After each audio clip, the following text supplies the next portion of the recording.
This is Health Matters, a podcast from Mayo Clinic where we discuss the latest medical advice, news, and research to help you live a happier and healthier life. My name is Kristen Meinzer. I'm a writer and journalist. And this episode, we are talking about skin rejuvenation. It's hard to overstate just how critical our skin is in maintaining our overall well-being. Not only is it our body's natural barrier, keeping our organs and tissues and gross body stuff on the inside, it also protects us from environmental hazards on the outside. It's also our largest sensory organ, the way we feel and touch the world around us. It is also how we present ourselves to the world. As such, the aesthetic appearance of our skin can be an ever-present source of frustration, especially as we age and our skin gets progressively worse at doing its job. Our guest today is Dr. Saranya Wyles, a dermatologist practicing aesthetic and regenerative medicine at Mayo Clinic in Rochester, Minnesota. She'll tell us more about our skin, how to keep it healthy, and new methods of healing and rejuvenation. Dr. Saranya Wyles, thank you so much for joining us today. Thank you, Kristen. I'm glad to be here.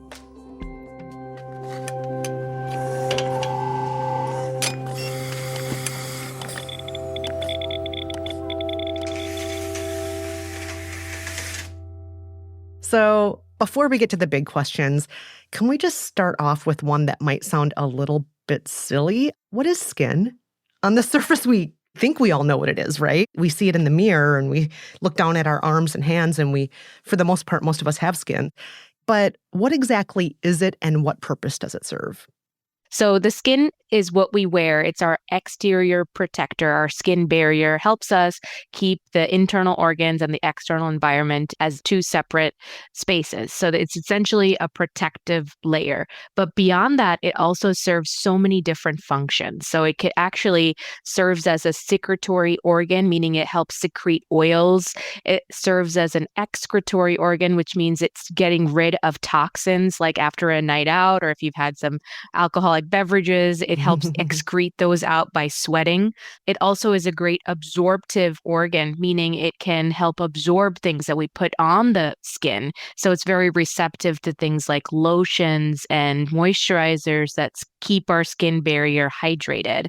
It does a very important function of thermoregulation, which is helping us maintain our body's temperature. So we do this by sweating when we exercise. We also have different ways to keep our bodies warm with the hair follicles that surround the skin. And then finally, the most important, I should say, is its role as a sensation organ. This is the touch that we feel when we hug somebody, when we do a handshake. So all of that is allowing us to sense and have that human connection. So skin does a lot of things. Wow. And then also, sadly, unfortunately, sometimes the not good sensations like, oh, that stove is really hot. This hurts. Exactly. It can serve as warning signals. So overall, skin really helps protect us from the external environment in various different ways. Let's get a little bit more into the different layers, shall we? And I'm not just speaking metaphorically when I talk about layers here. There are actually many layers of skin. Can you walk us through those layers? Absolutely. I call this the cake layers of the skin. So let's start with the top. What we have at the very top is called stratum corneum, which is basically when the skin turns over, it secretes itself off and it sloughs off. This later becomes what I call dust on the floor. We have an entirely new layer of skin every month. It helps keep our skin young and renewed. And so that's the top layer. So the next layer is in the epidermis. So this is the layer that's actively turning over. So this layer includes keratinocytes and melanocytes. Melanocytes are important because they help produce something called melanin. And melanin does a lot of great things for our skin. So everything from keeping our skin tinted so that we can defray any UV damage or UV light. It also allows the skin to talk to each other. So the melanocytes talk to the keratinocytes and help reduce the oxidative stress or any external damage that's coming in. So the epidermis is a very active layer of the skin. It's kind of your first line of defense, if you will, to fight some of those external toxins. What's the next layer of the cake, as you call it? Then after that is the dermis. So the dermis is the area where you have a lot of the collagen, elastin, and it's really the scaffold of the skin. So it helps Mm. provide structure. It helps provide a lot of support for wound healing. So if you were to get a burn or an injury, the cells in the dermis called fibroblasts will help repair that injury. So it's really important to have the dermal support. We know that the dermis loses collagen as we age, loses elastin. So this allows for harmful things like scarring to occur. And then finally, at the very bottom is adipose tissue or fat. And fat's really important because it helps with the thermoregulation or creating that heat and creating that metabolism that the skin really needs. So serving as a source of energy for a lot of the layers. Again, as a review, we have the stratum corneum, the epidermis, dermis, and then adipose tissue. The fat layer, that's interesting when you talk about what a positive function it has. Especially in the US, we tend to demonize fat, but you're saying it definitely has a purpose when it comes to our skin. Absolutely. Patients that are female assigned at birth will have estrogen that is secreted by the fat. And when we start to age, this estrogen declines, and that's also associated with fat loss or fat decline. That contributes to reduced skin turnover, reduced skin functionality. So, really, that fat, especially in areas that support right underneath the skin, is important to keep some of these processes alive that are related to hormonal balance. Not fair, though. The guys, they get to have more sturdy skin longer. Well, they are at different risk too. So, patients assigned males at birth have a higher risk of developing skin cancers, precancerous lesions on the skin, and then benign skin lesions called seborrheic keratosis. There's this whole separate list of risk factors for males compared to females. Oh, wow. Is that just biology, or is that something that is due to lifestyle differences? It's both. That's a great question. So, biologically, believe it or not, our intrinsic genes only contribute up to 5% of our aging. So, everything else is related to extrinsic factors such as smoking, sun exposure, air pollution. All of those contribute considerably to how fast our skin ages. And definitely the component I mentioned associated with hormone imbalance, because after menopause, women age about 10 years faster, a decade faster Oh my than gosh. men. Oh, something for us to look forward to. Wow. Now, another question here about our layers of skin. What's going on with some parts of my body where it seems that the skin is thicker? Are there more layers of skin on the soles of my feet and my hands, or is that different kinds of skin? So there are lots of different types of skin. So skin varies. We call it topography. So that's like geography of the skin. So we have a sun exposed skin versus non sun exposed skin, thicker skin versus thinner skin. We are using our hands and feet more for contact. So evolutionarily, there's a benefit to having thicker skins in our palms and soles. We also have skin differences in what's called intertriginous areas or skin folds, areas where skin touches each other. There's going to be variability in sweating, variability in the skin glands there. So we have to keep that in mind when we treat patients. We also know that skin varies with age. So a pediatric patient will have very different skin, all the way from a baby to a toddler, and then their teenage years. They'll have very different skin in their 30s. And then with our geriatric or elderly population, there's also very different skin types. How is our skin different when we're a baby, for example, versus the elderly person? What is happening to our skin over time? Infants have very immature sebaceous glands or oil glands. So this allows them to have drier skin. Babies also don't have a very good barrier that is intact. So they actually lose more water from their skin, which is why a lot of pediatric patients tend to have eczema or atopic Mm. dermatitis, which is a condition where they're losing water. And then as we mature in the teenage years, this is when the sebaceous glands are more robust. And so this is when you're starting to see more acne or folliculitis, which is a condition associated with hair follicle inflammation from sweating. So a lot of differences in glands in that teenage period. And then when we get to the adult phase, this is when we have shifts in our skin microbiome. So what does that mean? Those are little normal bugs that live on our skin that changes. So some patients may have rosacea or other conditions that are due to those shifts. And then finally, when we're older, our skin barrier kind of reverts back to the infant stage, if you will, Hmm. because you actually lose water and you have more depletion of the barrier proteins. So that allows us to have more drier skin or have itchy skin. So those are some of the things or clinical signs that we see in our elderly patients. Mm. Between the young adulthood period and the elderly skin period, what is happening to our skin where a lot of us start to get, let's say, age spots or sagging or other things are happening to our skin during those in between years where we're not a fresh faced 25-year-old, but we're also not 75 yet either? So, what you're pointing to are these hallmarks or signs of skin aging. So, this includes easy bruising or purpura. You also have more fragility of your skin. So, it's easier to shear or easier to get wounds because of the fat loss that we described earlier. The fat that we have underneath that cake layer of skin actually cushions a lot of the blood vessels that we have living there. So, when we lose that fat layer, those blood vessels are more exposed. So, they're prone to more easy bruising and our skin also thins over time. So that is prone to more injury. And then you have drier skin because you have increased water loss. The sun damage that you point to, these lentigos or solar lentigos, they're signs that actually start to happen because of our immune system aging. And how do you know Oh. that? Because we are exposed to sun chronically since our birth. So Mhm. why don't we get sunspots when we're less than 18 years old or when we're younger? Because we actually have really good immune systems that can fight the DNA damage. It's called oxidative stress.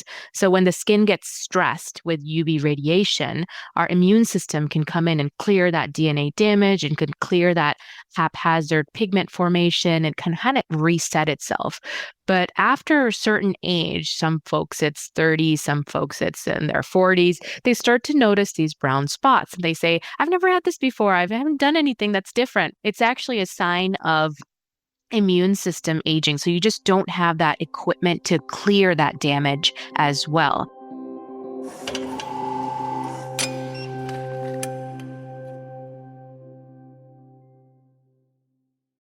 Time is precious, and so are our pets. So time with our pets is extra precious. That's why we started Dutch. Dutch provides 24/7 access to licensed vets, with unlimited virtual visits and follow-ups for up to 5 pets. You can message a vet at any time and schedule a video visit the same day. Our vets can even prescribe medication for many ailments, and shipping is always free. With Dutch, you'll get more time with your pets and year-round peace of mind when it comes to their vet care.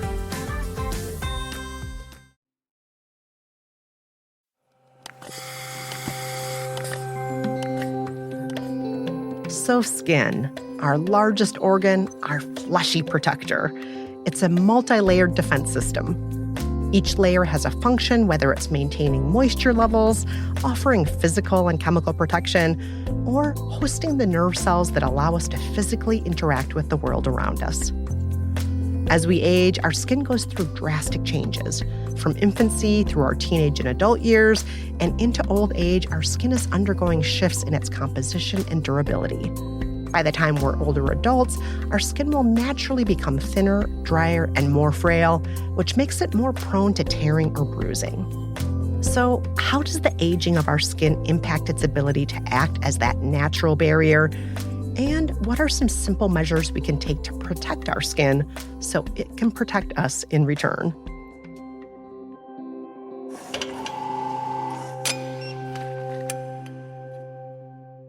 Let's talk more about skin damage. Can you walk us through things that risk damaging or weakening our skin? You've already mentioned a few, but if you could go into more detail about that. Absolutely. So our skin is susceptible to intrinsic aging or extrinsic aging. So let's break that down. So intrinsic aging are factors from within, genetics and oxidative stress that basically accelerate some of the aging of our cells. Extrinsic aging, which contributes the majority of reason that the skin is damaged, comes from things like UV damage, tanning beds, air pollution, smoking. So these are exposures that we're coming into contact with in our daily lives.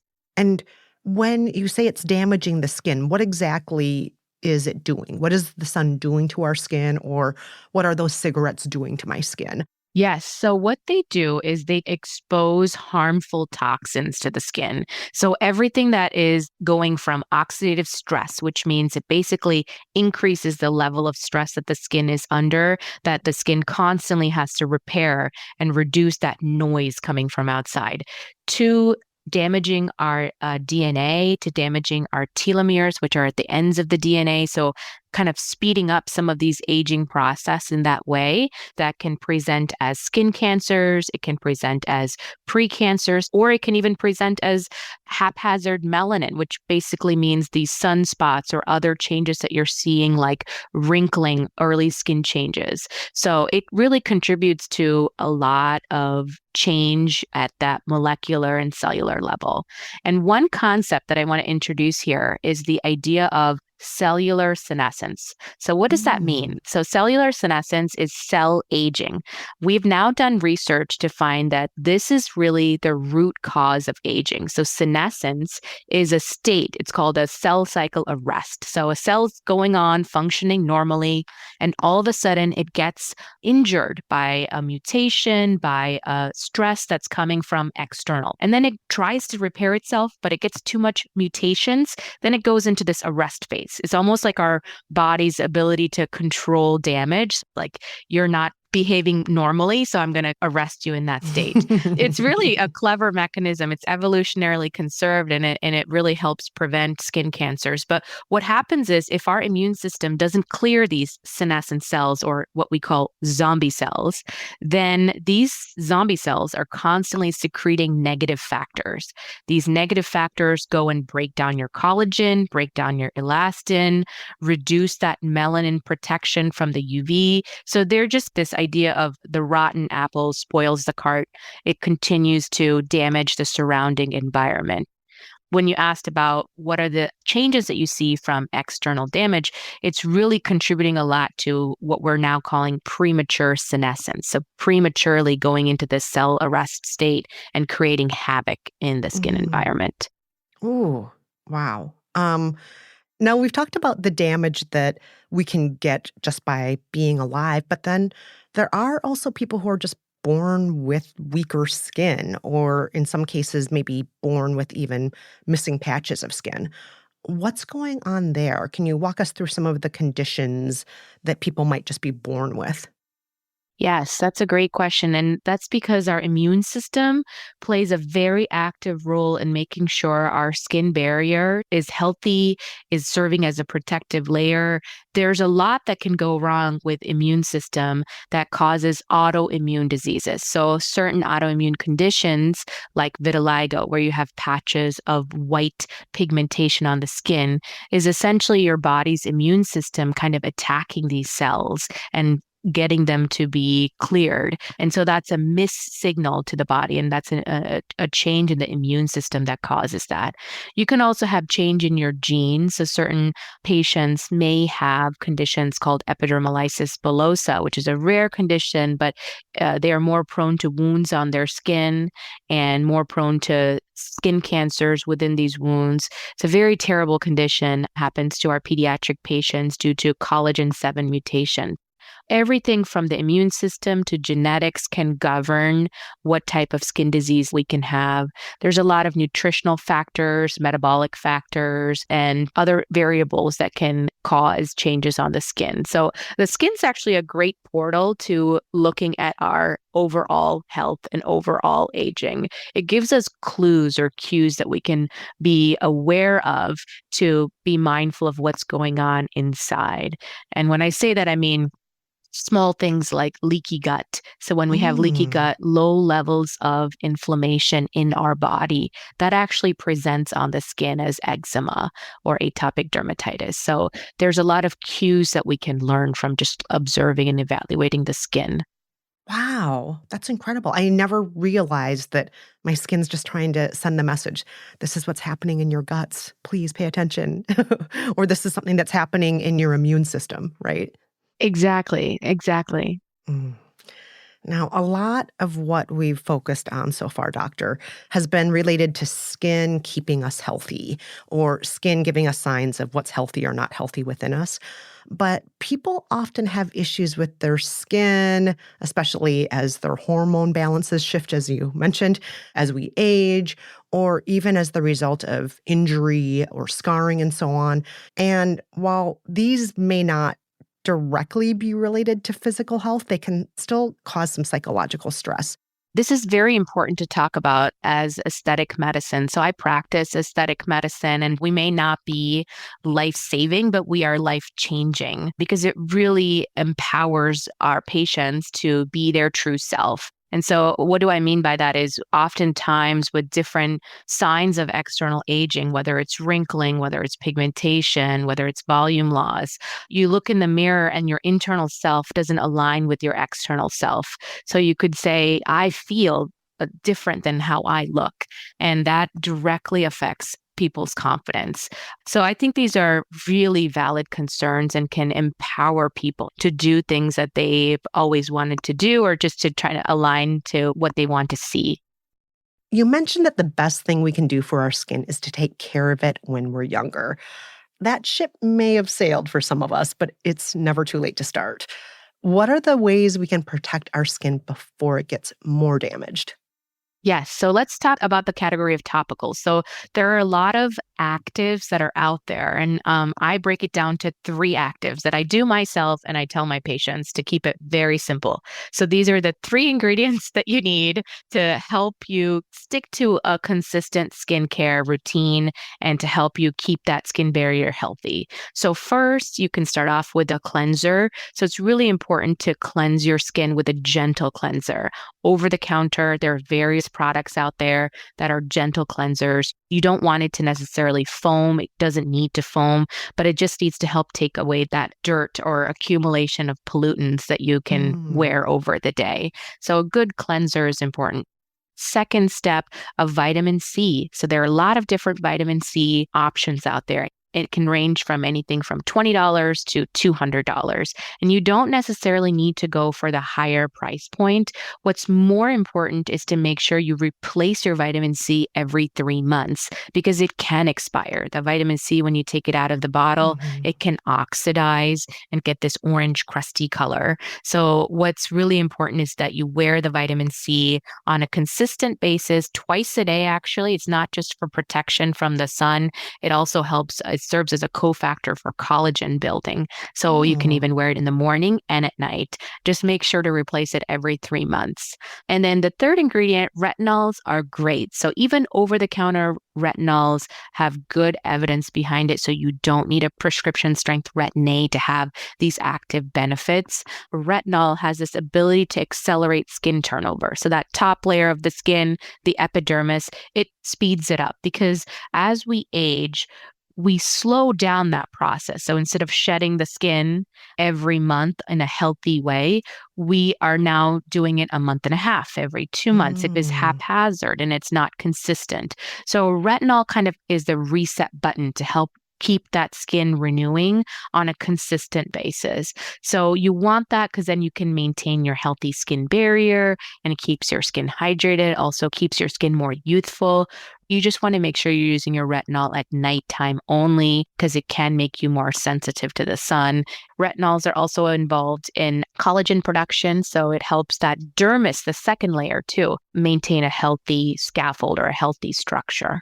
The last thing is to make sure that the skin barrier is hydrated. Wear a good moisturizer with sunscreen. So a tinted sunscreen, at least SPF 30, is going to go a long way. And why do I say tinted? The tint is not necessarily because it's a color that's going to create a foundation-like effect. The tint actually protects from visible light.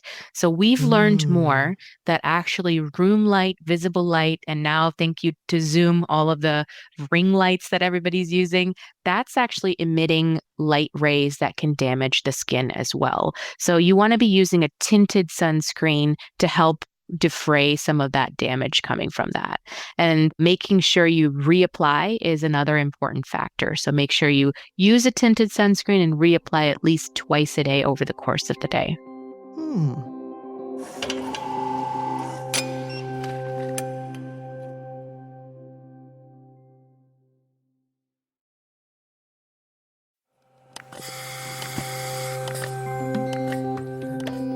So, in addition to providing a protective outer layer, our skin can also clue us into what's happening inside our bodies. Issues with our immune system or metabolism might manifest as skin irritation, signaling that something is going on inside.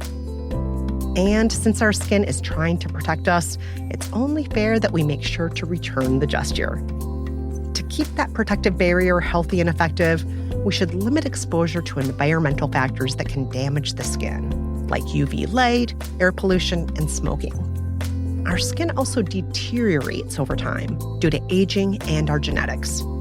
Luckily, a lot of that can be combated using a simple skincare regimen focused on protection and cleansing. Next, let's look at how the field of aesthetic medicine is constantly evolving to find new ways to repair and rejuvenate the skin.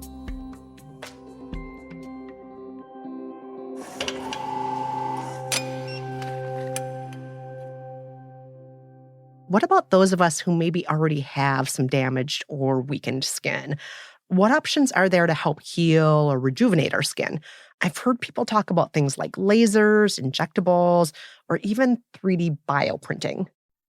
Okay, so let's start with lasers and then we can work our way to injectables. So, Okay. lasers are in two categories: ablative or non ablative lasers.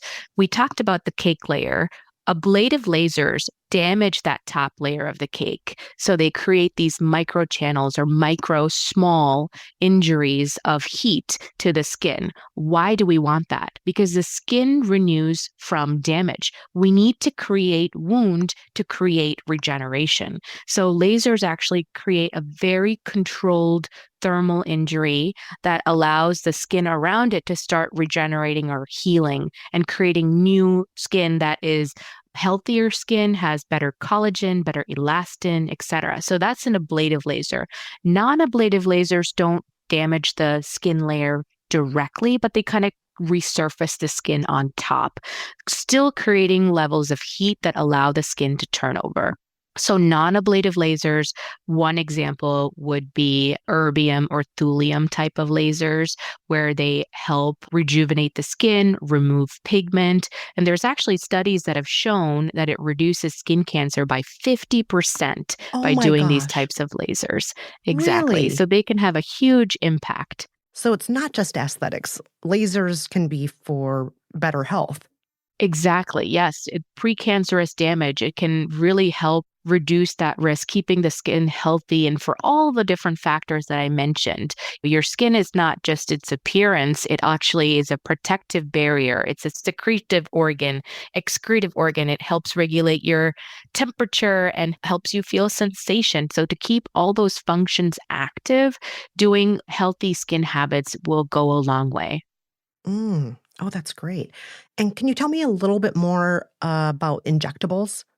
Yes. So as we age, we see different signs of aging, whether it's wrinkles, whether it's the crow's feet and other areas. And so injectables are micro doses of toxin that can be injected to various areas of the face and neck and other areas to help relax those muscles, to reduce the formation of these active lines. So you may have heard about the most popular Botox, but there's actually a lot of cousins to Botox. So while earlier on you may be seeing these lines or wrinkles that only occur with movement, later on we call them static rhytids or resting wrinkles. So applying Botox can help reduce some of those static wrinkles that can form later on. And certainly if you were to combine that with good skincare, then you're getting into a field that you can help reduce the signs of aging. But remember, with injectables like Botox, it's going to take multiple sessions over the course of the year. So it takes 2 weeks to turn on, depending on the Botoxin, and then it takes 3 months to turn off. So it is something that needs to be kept up with, where you're going in for a certain number of aesthetic procedures over the course of the year. There are other injectables like fillers. There's a whole category of biostimulators, which are in the filler group. There's also the hyaluronic acid fillers that are more traditional fillers. You just want to be careful with who your injector is and how it's applied.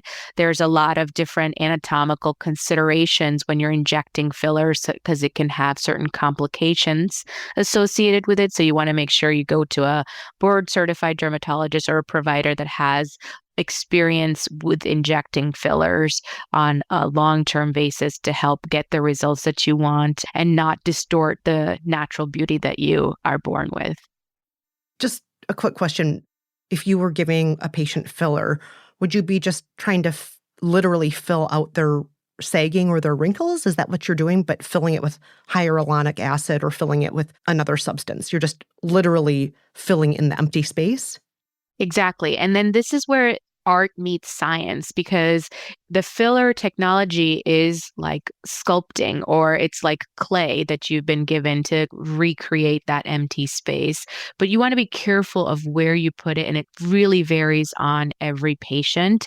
The newer alternative is the biostimulator. So actually, the recent aesthetic trends are showing that the wave from fillers are moving away. We're actually entering a new era of biostimulators that create that natural volume, whether it's the polylactic acid or calcium hydroxyapatite, which just basically stimulates your cells to make the collagen and elastin. So we're not relying on an exterior fill, but rather a natural collagen to fill.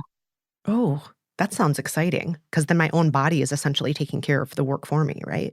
Exactly. Yep. So with time, those signals can fade. So we're basically reintroducing that bioregenerative signal that taps into the body's natural way of healing. That's really the basis of regenerative aesthetics, to try to tap in and get your body to biohack or get your body to do these natural healing mechanisms. So looking at products like platelets or PRP, platelet-rich plasma. So platelets are the first responders to wound sites. They're part of that regenerative cascade already. So how can we take these platelets outside the body and use it for regenerative therapies, whether it's for skin rejuvenation or hair restoration? And then there's stem cells. So stem cells is where we started, but it's no longer where we are. Stem cells have shown some utility for certain dermatological conditions like burns and been used in that settings, but in a very controlled way. They take a process where you have to take them to the lab and culture them, and they have to be alive in that setting. If they've been cultured too long, taken to the lab and grown over time, they can have phenotypic deviation, meaning it can really shift from being outside of the body. So it's really hard to bottle up a stem cell and put it on over-the-counter shelves. You just want to be careful with these over-the-counter products that may have the word stem cell in it, because they are not viable. It's not a true source there. Even plant stem cells, actually, myth busted. It comes from the stem of the plant, not really stem cells. You're kidding. Clever That's little so marketing there. tricky. Oh, And now you're going to hear a lot about exosomes or extracellular vesicles. There is a product called plated or platelet-based extracellular vesicles. What does that mean? So there is a company that actually takes pooled platelets. So they're near expiration platelets or blood products from FDA compliant sites.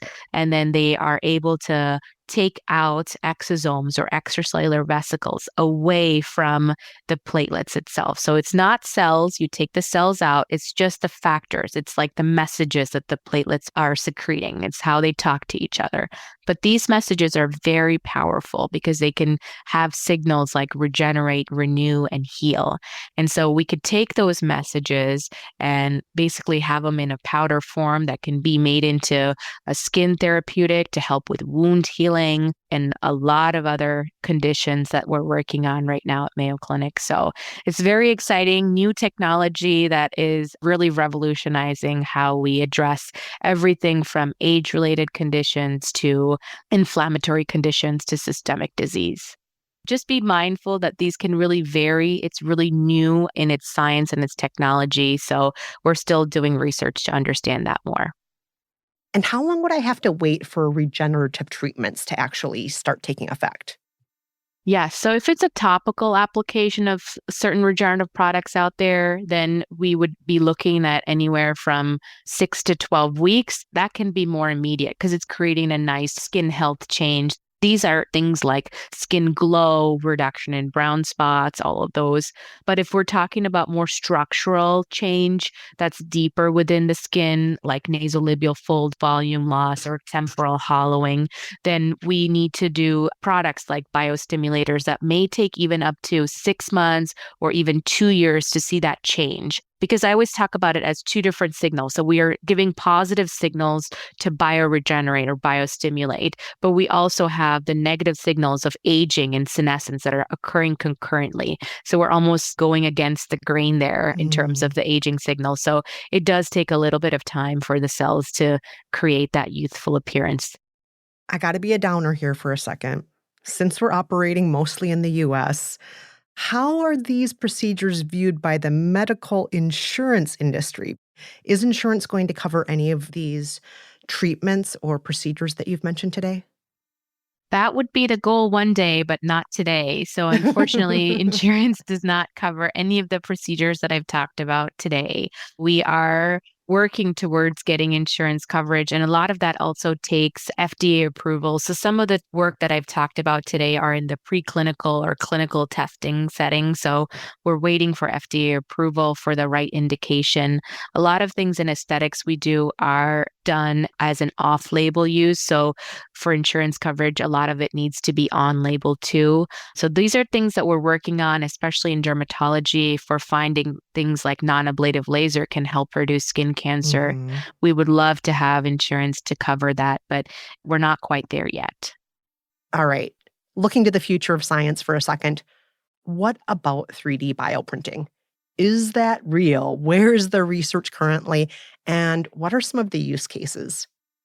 3D bioprinting is a new tissue engineering technology that we can use to actually model skin. So, right now, a lot of the ways that we study skin and understand skin is done in animal models, which are not truly representative of human skin. And sometimes we can collect human skin from surgical waste and study that in the lab, but that's also limited in how long it can be alive, etc. So these new 3D bioprinted models is what our lab is working on. We're very excited about it because we can essentially recreate skin and we can recreate different skin diseases too. Things like eczema, things like aging skin, things like graft versus host disease or immune mediated condition. So it's essentially a modeling system so we can better understand the skin and test different skin therapeutics. Will that modeling system eventually be able to actually just make skin to replace my own skin? That's the goal. Eventually, we go from diagnostic to therapeutic. So when we shift it, eventually you want to see for burn patients or others where we can use these 3D printed skin to specifically print to their wound size or replace an area that is not being able to be reproduced otherwise. That's definitely a goal that's within reach. We have to make sure that we're building the complex skin layers very carefully because, as we mentioned, the skin has so many roles. We have to make sure the blood vessels are there, the nerves are there to talk to each other, and all of these organ systems like glands that are there to secrete. So, the skin, as simple as it may seem, is quite complex. So, once we get all those worked out of the puzzle, then we will be able to do the right testing to offer it to patients. Wow. This has all been so fascinating and so informative and sci-fi at the same time. A lot of this almost feels like it's coming from the future to help us. And we so appreciate you walking us through all of it. Dr. Saranya Wyles, thank you so much. Absolutely. It's my pleasure to be here. Thanks, Kristen.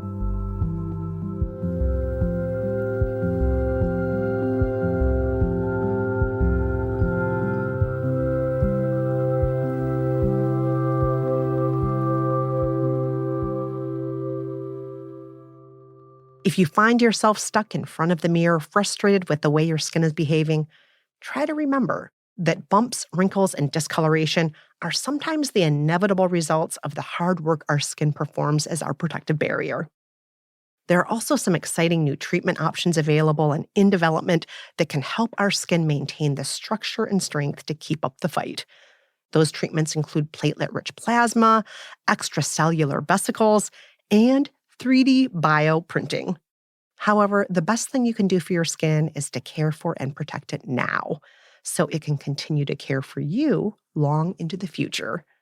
And the best way to do that is to establish a simple but regular maintenance routine that you can stick to. So if you haven't already, start working that skincare routine into your day, and remember that no one has perfect skin, not even those celebrities populating our screens. Okay, that's all for this episode. But if you've got a question or topic suggestion, you can leave us a voicemail at 507-538-6272. We might even feature your voice on the show. For more Health Matters episodes and resources, head to mayoclinic.org/healthmatters. And if you found this show helpful, please subscribe and make sure to rate and review us in your podcast app. It really does help others find the show. Thanks for listening, and until next time, take care and stay healthy.